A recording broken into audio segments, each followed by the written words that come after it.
कृष्ण कन्हैया लाल की जय। बोले श्री प्राणनाथ प्यारे की जय। मेरी अंधे भागी जीव तो क्यों सुतईता,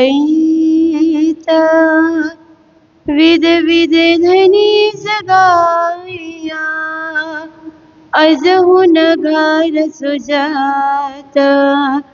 विध विध धनी जगाया अजहु नगर सुजाता।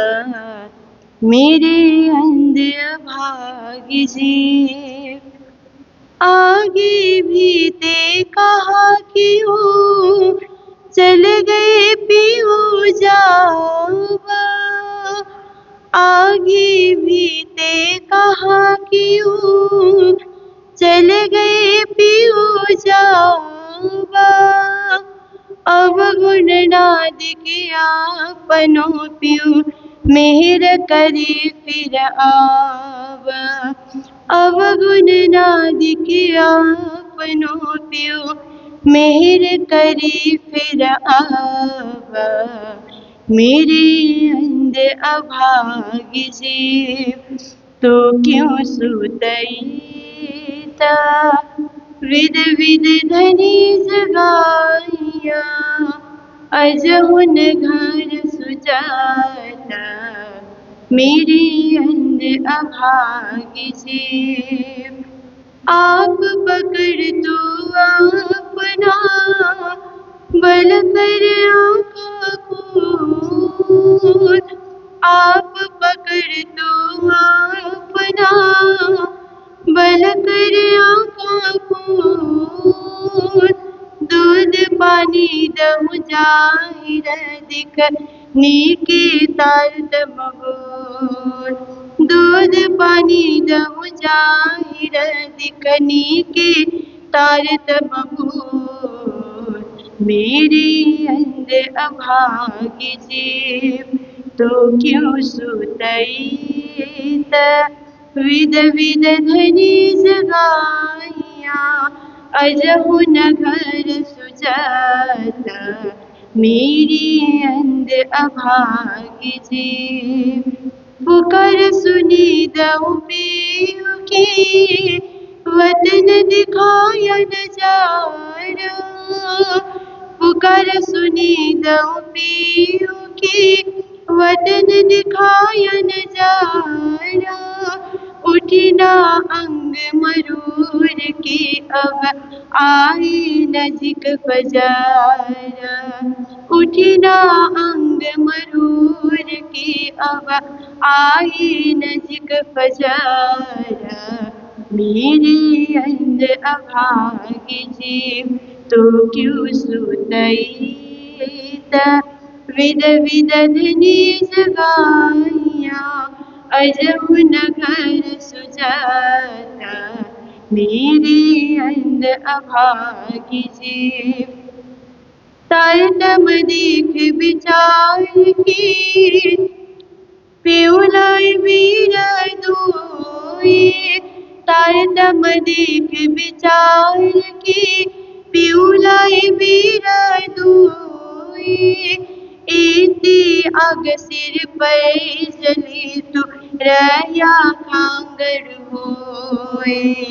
इति अग सिर पर जली तू रया खांगर होए।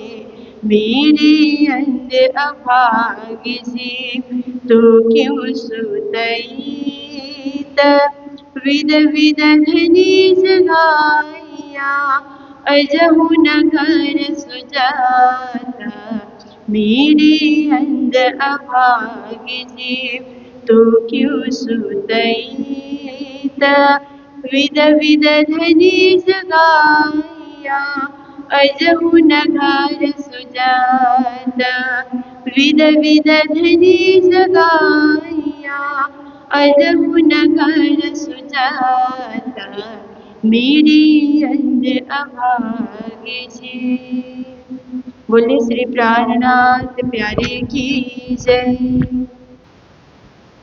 यहाँ सर्वने साख पुराविए, गुणांग इंद्री ने पख, आउद सर्वे संहारिए, ए तो अलखनी करबी से लख, ए तो अलखनी करबी से लख।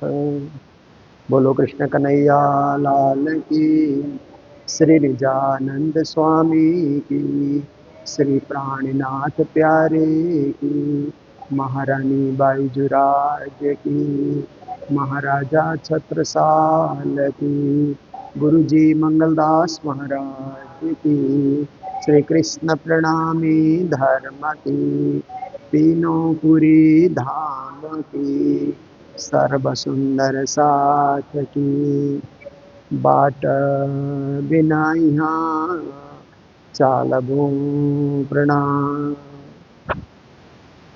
उपस्थित धर्म प्राण शिरोमणि सुंदर साथ जी, माताएं बहनें भाइयों, श्री कृष्ण प्रणामी धर्म निजानंद संप्रदाय। देखिए हमारे दो नाम हैं, क्योंकि साक्षात परब्रह्म परमात्मा श्री कृष्ण ने दर्शन दे करके सदगुरु धनिश्री देवचंद्र जी महाराज को श्याम सुंदर के मंदिर में जामनगर में दर्शन दे करके तारतम महामंत्र प्रदान किया। कृष्ण ने प्रदान किया, इसलिए कृष्ण प्रणामी धर्म, कृष्ण प्रणामी संप्रदाय, इस नाम से हम लोग जाने जाते हैं। जितने भी लेखक, इतिहासकार, दार्शनिक जितने भी हुए हैं, उन सब ने हमें कृष्ण प्रणामी के रूप में ही उन्होंने परिचय दिया है। कृष्ण प्रणामी मत, कृष्ण प्रणामी संप्रदाय, कृष्ण प्रणामी धर्म के रूप में बाहर के लेखकों ने हमें परिचित किया है। अब ऐसे धनिश्री देवचंद्र जी ने, धनिश्री देवचंद्र जी निजानंद जिन प्रकट करी संप्रदाय। धनी देवचंद्र जी महाराज निजानंद स्वरूप थे, आत्मानंद स्वरूप थे, ब्रह्मानंद स्वरूप थे, सच्चिदानंद स्वरूप थे। इसलिए उनके द्वारा प्रकटित संप्रदाय होने के कारण निजानंद संप्रदाय कहा जाता है। पर निजानंद संप्रदाय हमारा क्या है कि संप्रदाय के अंतर्गत ही परिचित नाम है। जब संप्रदाय से बाहर जाते हैं, हिंदू समाज में हम जाते हैं, सनातन समाज में हम जाते हैं, तो कृष्ण प्रणामी के रूप में ही हम लोग जाने जाते हैं। तो देखिए हमारी जो है तीन पुरियां हैं, तीनों पुरी धाम की जय हम लोग कहते हैं। तो श्री पांच नौतनपुरी धाम आद्यपुरी कहा जाता है। धनिश्री देवचंद्र जी ने जब तारतम रूपी बीज मंत्र प्राप्त किया, तो उसको स्थापित करने के लिए उन्होंने नौतनपुरी धाम की स्थापना की। क्योंकि बीज को कहीं बोना पड़ता है ना, तभी तो उगता है। बीज को साथ में लेकर के चलेंगे तो उगेगा नहीं। बीज को धरती से जोड़ना, बीज को जमीन से जोड़ना, बीज को जमीन में चलने वाले लोगों से जोड़ना बहुत जरूरी था। तो उन्होंने एक धाम की स्थापना की, जिसे श्री पांच नौतनपुरी धाम कहा जाता है।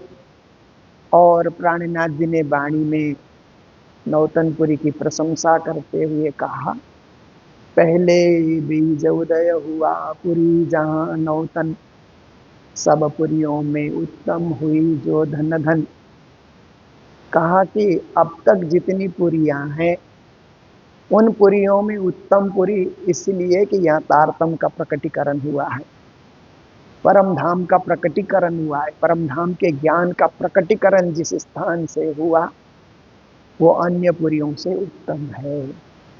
और ये धन्य धन्य है, सब स्वयं धन्य है और जगत को भी धन्य करने वाली पुरी है। जब प्राणनाथ जी प्रचार क्षेत्र में निकले। सदगुरु के पश्चात बिहारी जी को उस गादी पे प्रतिष्ठित किया गया। फिर प्राणनाथ जी देश विदेश में धर्म प्रचार के लिए निकले। विदेशों की भी यात्राएं की, खाड़ी देशों की यात्राएं की। और जब सूरत में आए तो उन्होंने देखा कि सुंदर साध की संख्या बढ़ रही है। सूरत एक व्यापार की नगरी भी है, जागनी का विस्तार हो रहा है। तो उन्होंने वहां आकर के एक और पुरी की स्थापना की, जिसे श्री 5 महामंगलपुरी धाम कहा जाता है। श्री 5 नौतनपुरी धाम पंच स्वरूप का जहाँ पर समागम हुआ, श्री धनी जी को जोश आत्म दुल्हिन नूर हुकुम बुद्ध मूल वतन, ये पंच स्वरूप का जहाँ समन्वय होता है उसको श्री 5 कहा जाता है। तो श्री 5 नौतनपुरी धाम, फिर श्री 5 महामंगलपुरी धाम की स्थापना सूरत में हुई। हजरत हज इत करी भी तक में लालदास जी कहते हैं ना कि श्री जी महाराज ने सूरत में तीर्थ की स्थापना की।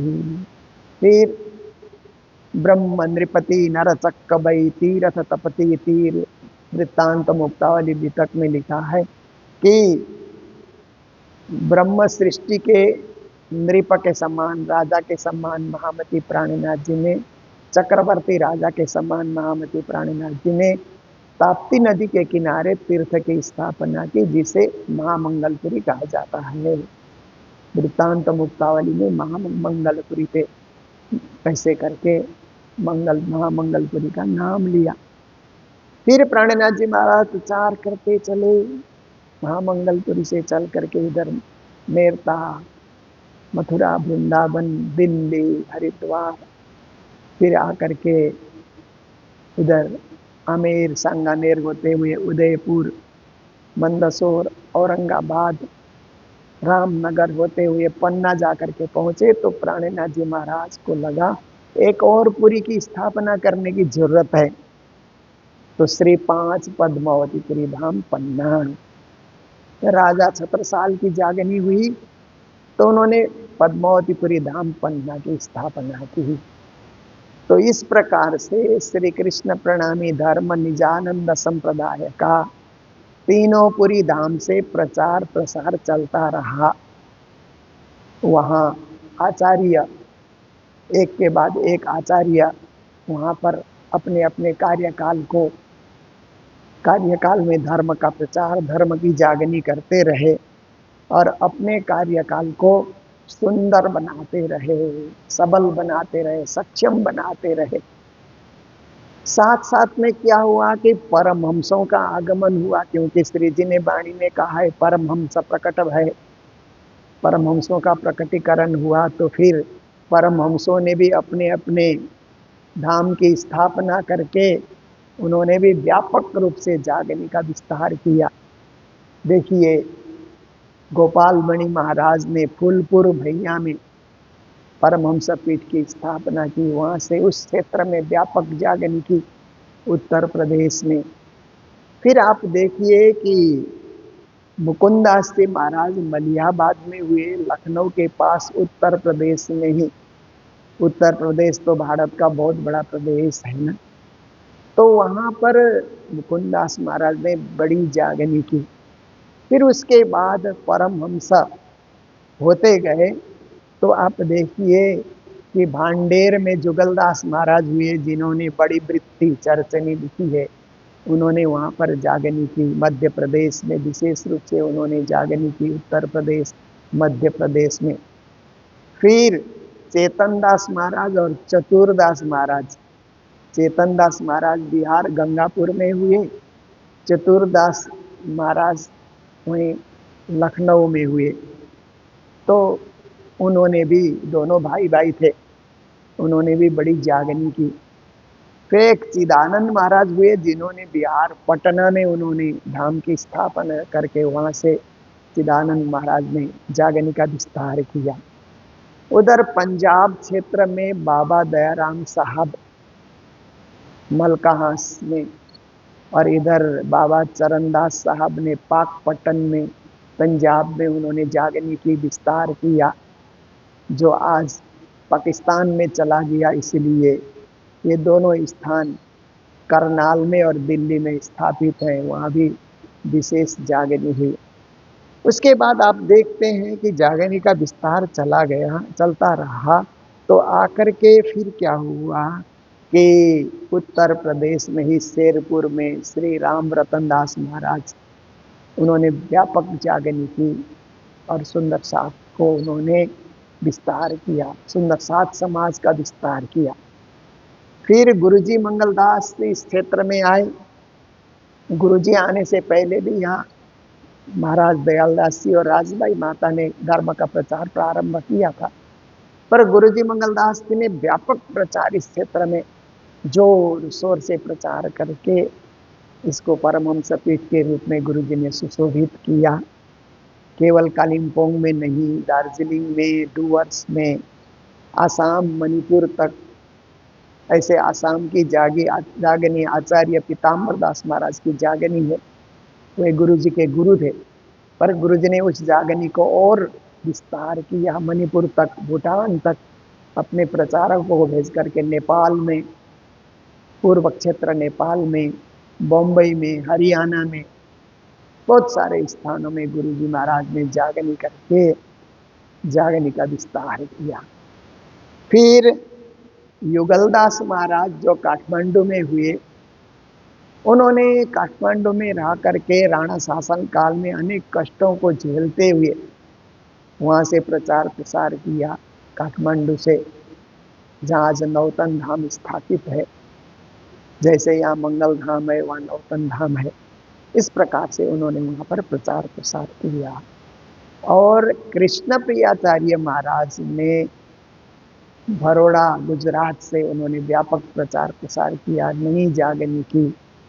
तो ये मूल रूप से हमारे प्रणामी समाज के 12 परमहंस कहलाते हैं, 12 परमहंस पीठ। फिर और भी कुछ परमहंस हुए हैं, उनकी भी जागनी है, पर ये जो 12 परमहंसों की व्यापक जागनी है, इनको विशेष रूप से प्रणामी समाज में आदर की दृष्टि से देखा जाता है। फिर परमहंसों के चेले परमहंस हुए तो अनेक उपपीठ भी बन गए। इस प्रकार से प्रणामी परंपरा का विस्तार हुआ। तो महामती स्वामी श्री प्राणनाथ जी महाराज ने जो प्रचार किया, एक उदारवादी और सुधारवादी नीति लेकर के उन्होंने धर्म का प्रचार किया। और जब सूरत में प्रचार कर रहे थे तो उधर से नौतनपुरी से बिहारी जी का पत्र आया कि हमने 3 नियम बनाए हैं, तुम भी पालन किया करना। तो क्या क्या 3 नियम थे कि एक तो छोटी जाति को तारतम मंत्र नहीं देना, और दूसरी विधवा स्त्री को भी तारतम मंत्र नहीं देना, और तीसरे नंबर में तुम्हारे और हमारे अतिरिक्त किसी को तारतम देने का अधिकार भी नहीं देना। तो प्राणनाथ जी महाराज ने देखा कि इस प्रकार से धर्म को संकुचित बनाने से व्यापक रूप से प्रचार नहीं होगा। तो प्राणनाथ जी महाराज ने देखा कि इसको व्यापक करने के लिए तो इन तीनों नियमों में संशोधन करने की जरूरत है। तो उन्होंने पहला संशोधन ये किया कि जित दिखे अंकुर धाम को गणीय ऊंच नीच न ताहि। प्राणनाथ जी ने कहा जहाँ परम धाम का अंकुर दिखलाई देता है, वहाँ जाति पाति वर्ग वर्ण कुछ नहीं देखना चाहिए। एक डेमोक्रेटिक, प्रजातांत्रिक, गणतांत्रिक, जनतांत्रिक विचारधारा प्राणनाथ जी ने लेकर के एक समाजवाद का विस्तार करने के लिए जाति पाति को कुचल करके जहाँ परम धाम का अंकुर दिखलाई देता है, जिसमें भक्ति भाव दिखलाई देती है, उसको हम तारतम प्रदान करें। फिर देखा कि विधवा स्त्रियों को भी धर्म में दीक्षित करना चाहिए, क्योंकि जिनका पति चला गया तो परमात्मा ही तो उनके पति हो सकते हैं। इसलिए खोजीबाई को सदगुरु ने जगाया था, जो मुस्लिम महिला थी रहीबाई के रूप में। तो तुम देखो जाहिरा खोजीबाई मुसलमान करके, हे बिहारी जी आप समझिए कि सदगुरु महाराज ने एक विधवा स्त्री को भी तारतम दे करके परम धाम की अंगना के रूप में उन्हें सुशोभित किया, रही बाई के रूप में। और आपने नियम बनाया कि आपके और मेरे अतिरिक्त किसी को तारतम देने का अधिकार न दिया जाए। तो जित पहुंचे तारतम जाको पहुंचे तारतम सोई प्रकाश करे, भी तक की चौपाई है। जिसको तारतम मिल गया और तारतम का अर्थ जो समझ गया, प्रणामी सिद्धांत को समझ गया, वो दूसरों को तारतम दे सकता है। इस तरह से धर्म व्यापक हो सकता है, इस तरह से जागनी बढ़ सकती है। आप और हम कब तक जागनी करते रहेंगे? 2 जने जागनी करेंगे तो ये कितना जागनी होगा? पैदल चल के जाना पहुंचना यह असंभव कार्य है। इसीलिए जिसको तारतम मिलता है वो जागनी कर सकता है। ये भी एक डेमोक्रेटिक थॉट कहा जाता है। ये एक गणतंत्रात्मक एक विचारधारा प्राणनाथ जी महाराज ने प्रकट करके धर्म को व्यापक बनाने का कार्य किया। तो आज भी प्रणामी समाज इसी प्रणाली से आगे बढ़ रहा है, क्योंकि कोई एक व्यक्ति विशेष से प्रणामी धर्म नहीं चलता है, व्यक्ति से धर्म नहीं चलता है, विचारों से धर्म चलता है, सिद्धांत से धर्म चलता है। तो इस प्रकार से बिहारी जी के व्यक्तिवाद का उन्होंने विरोध करके प्राणनाथ जी महाराज ने एक उच्च विचार, उच्च आदर्श इसमें स्थापित किया। ये बीतक इतिहास पढ़ने से और वाणी पढ़ने से हमें बोध होता है। तो इस ऐसे व्यापक धर्म का प्रचार होकर के प्रणामी समाज आज विश्व में एक आदर्श समाज के रूप में उपस्थित है। ये एक सिद्धांत में अडिग होकर के चलने वाला ये समाज है।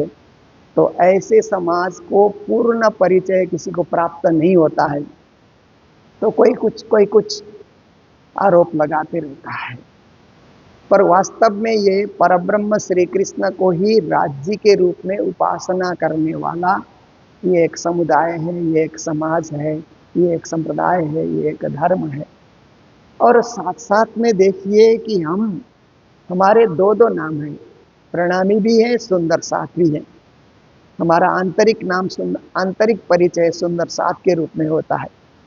समाज में हम जाते हैं तो प्रणामी के रूप में हम परिचित होते हैं, और हमारा धर्म आंतरिक रूप से निजानंद संप्रदाय के रूप में परिचित है। बाह्य जगत में जाते हैं तो कृष्ण प्रणामी के रूप में हम लोग परिचित हो जाते हैं। है एक ही चीज, परंतु समझने के लिए, जानकारी के लिए 2 नाम बने हुए हैं। देखिए, श्री कृष्ण की आराधना है, पर श्री राज के रूप में हम आराधना करते हैं। नाम 2 है, तत्व एक ही है। फिर आप देखिए, हम निज नाम का जाप करते हैं, आंतरिक नाम निज नाम है, पर शास्त्र में विख्यात नाम तारतम है। तो ये 2 नाम होने से 2 मत नहीं बन जाते हैं, मत एक ही है, परंतु समझने के लिए 2 नाम बने हुए हैं। एक बाह्य नाम है, प्रसिद्ध नाम है, एक आंतरिक नाम है, परंतु धर्म एक ही है, संप्रदाय एक ही है। और प्राणनाथ जी महाराज की वाणी में संस्कृत शब्द का प्रयोग भी है, प्राचीन हिंदी का प्रयोग है, ब्रज भाषा का प्रयोग है, गुजराती का प्रयोग है, सिंधी का प्रयोग है, उर्दू का प्रयोग है, फारसी का प्रयोग है, अरबी का प्रयोग है, और बुंदेली भाषा का प्रयोग है। न जाने कितनी सारी भाषाओं का समागम प्राणनाथ जी महाराज की वाणी में हुआ है। तो कुछ नए लोग इस वाणी को पढ़ते हैं, क्योंकि आजकल तो वाणी इंटरनेट में मिल जाती है, तो कोई भी पढ़ सकता है, पढ़ते हैं। तो कभी कभी उर्दू शब्दों को देख करके सोचते हैं कि ये क्या धर्म है, ये क्या संप्रदाय है। पर उस समय मुगलों का शासन काल चलता था, तो प्राणनाथ जी महाराज ने मुगलों को भी धर्म का यथार्थ बताने के लिए उनके धर्मशास्त्र कुरान और हदीसों का उन्होंने प्रयोग किया था। उनका उन्होंने हवाला देते हुए उसका उन्होंने कुछ चौपाइयों में उसका भी सार बताया। जैसे प्राणनाथ जी महाराज ने वैदिक परंपरा के सभी धर्म ग्रंथ, वेद, वेदांत, पुराण, गीता, उपनिषद का सार भी अपनी वाणी में समेटा है। इसी प्रकार से कतेब परंपरा के जंबूर, तौरेत, अंजील, फिरकान, इन चारों ग्रंथों का सार भी उन्होंने समेट करके एक विश्व धर्म एकता, विश्व मानव एकता, ये जो है एक महावाणी को चरितार्थ करने के लिए प्राणनाथ जी ने बहुत बड़ा कार्य किया है।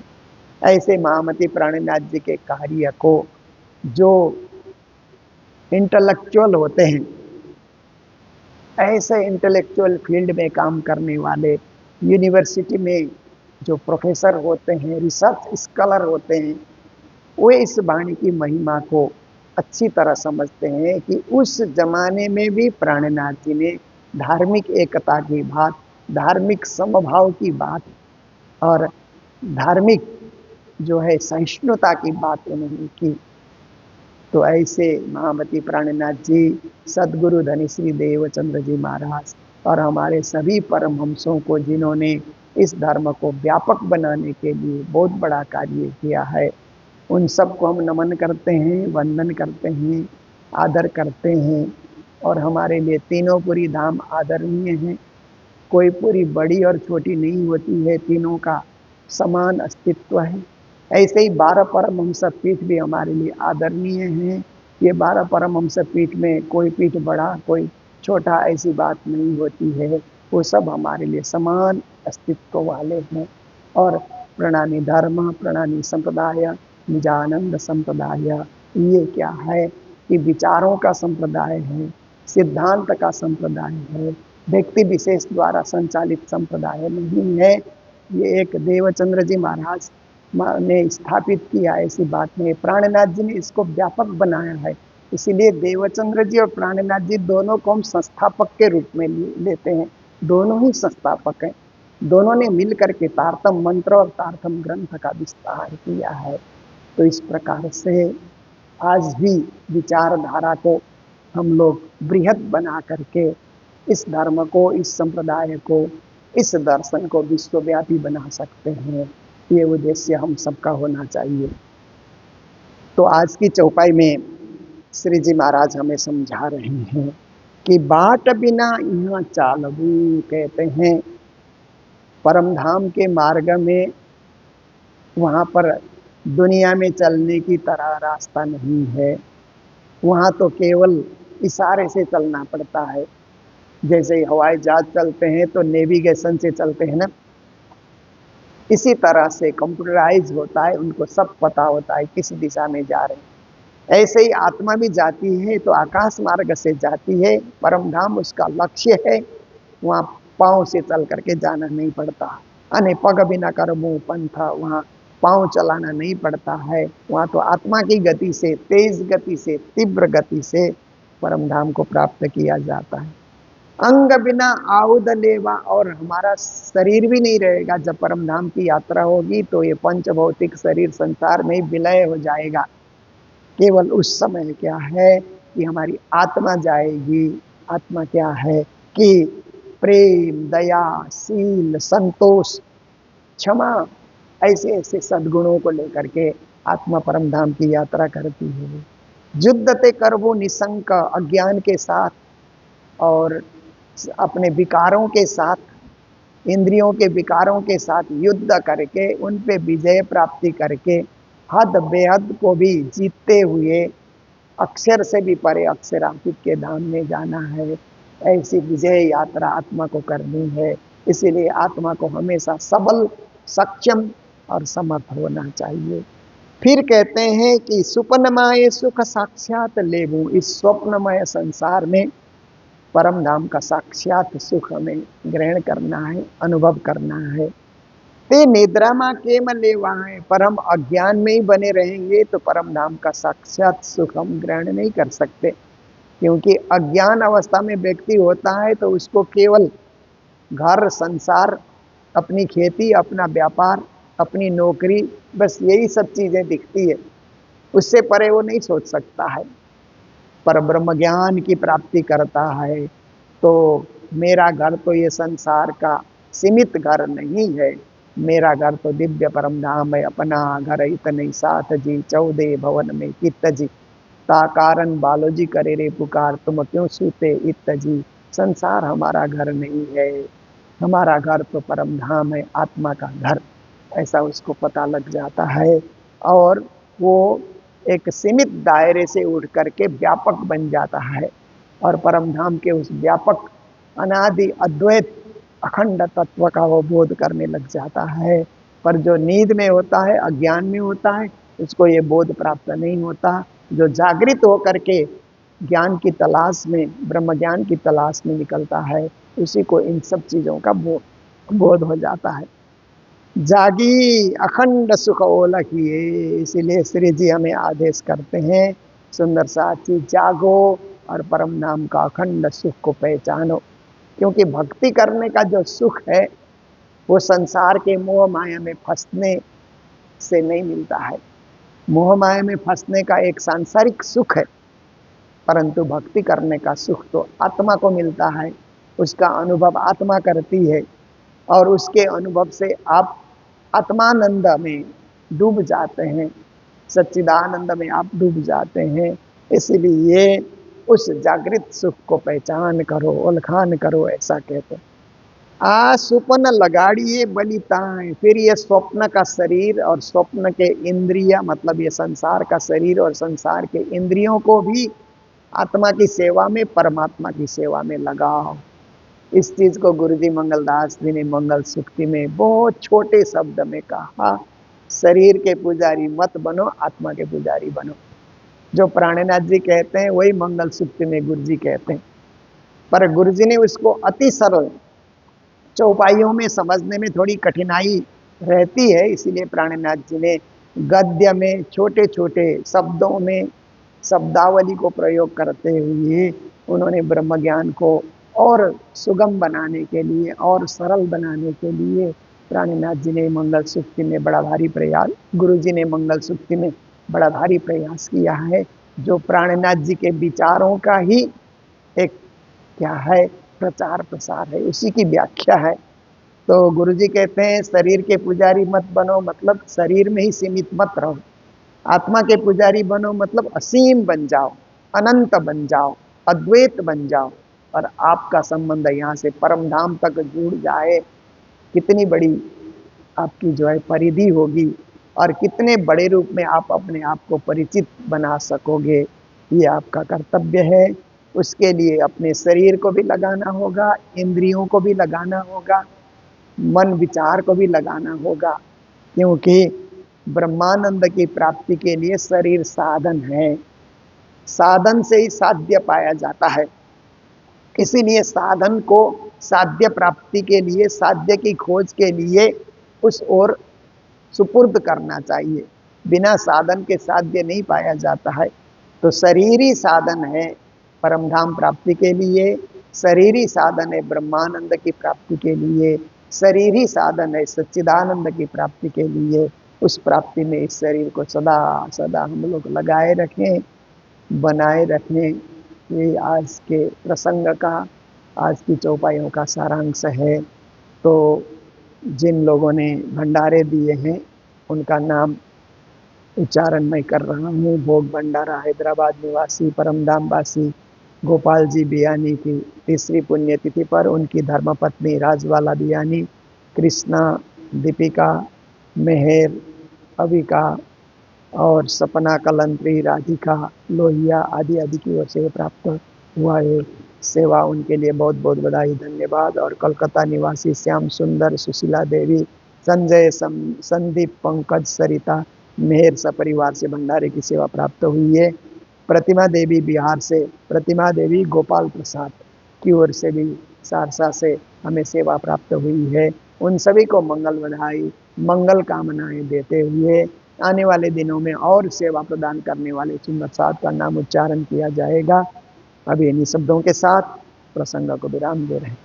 बोलो सतगुरु महाराज की, श्री प्राणनाथ प्यारे की, सर्व सुंदर साथ की, सुपना माए सुख साक्षात लेबो,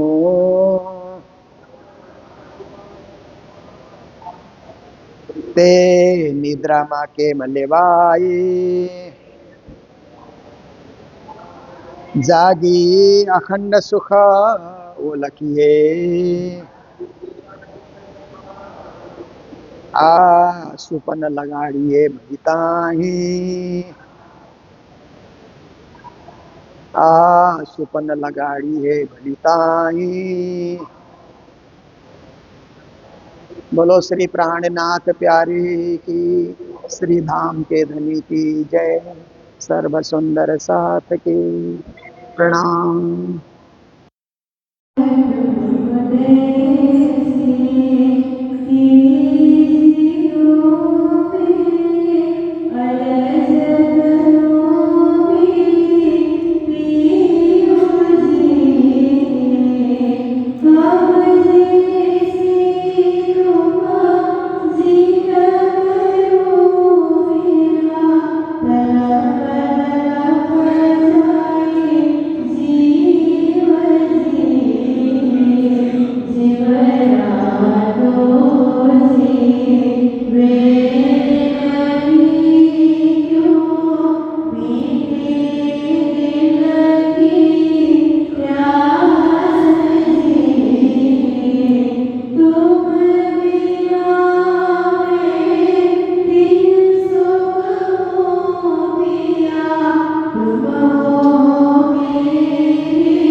जाता